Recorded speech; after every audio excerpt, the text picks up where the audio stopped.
પાટણમાં લોકસભા ચૂંટણી પૂર્વે સોશિયલ મીડિયા દ્વારા સ્થાનિક મુદ્દા નિરાકરણ માટેની માંગ ઉઠી છે।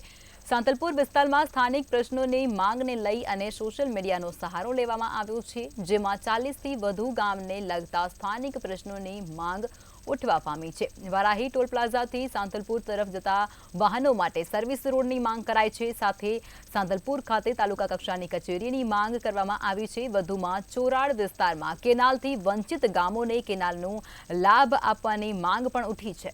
ત્યારે સાંતલપુરમાં કોલેજની નવી બિલ્ડિંગની કામગીરી સહિતની અનેક માંગો સાથે સ્થાનિકો મેદાને આવ્યા છે। વિવિધ પ્રશ્નોને લઈ અને સાંતલપુર પંથકના અનેક સરપંચો, યુવાનો અને સામાજિક અગ્રણીઓ દ્વારા વોટ્સએપ ઉપર સ્ટેટસ રાખવામાં આવ્યા છે। ત્યારે લોકસભા ચૂંટણીમાં સ્થાનિક પ્રશ્નને આગળ રાખી મક્કમતાથી લડત લડી અને તેવો ઉલ્લેખ તેમાં કરવામાં આવ્યો છે।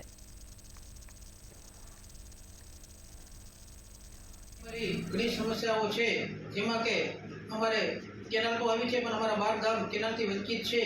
તો તેમને પાણી આપવા બાબત જે અમે પહેલાં રજૂઆત કરી છે એનું એસ્ટિમેટ પણ બની ગયું છે અને હવે જલ્દી કામ ચાલુ થાય તે માટે અમારી નમ્ર અપીલ છે। અને અમારો સાંતલપુર તાલુકો હોવા છતાં અમારી પોતાની તાલુકાની ઓફિસ નથી, જેના માટે અમારે વારી જવું પડે છે, વારી ધક્કા ખાવા પડે છે। તો તેના માટે અમારે ટોલ ટેક્સ ચૂકવવો પડે છે, જેના લીધે અમારા વિસ્તારને બહુ લાખોમાં નુકસાન થઈ રહ્યું છે। તો અમે ટોલ ટેક્સમાંથી મુક્તિ આપવા બાબત અને અમારો સાંતલપુરમાં જે કોલેજ છે તેનું બિલ્ડિંગ ઘણા વર્ષો પહેલાં મંજૂર થઈ ગયું છે, પણ હજી સુધી તે બિલ્ડિંગનું કામ ચાલુ કરવામાં આવ્યું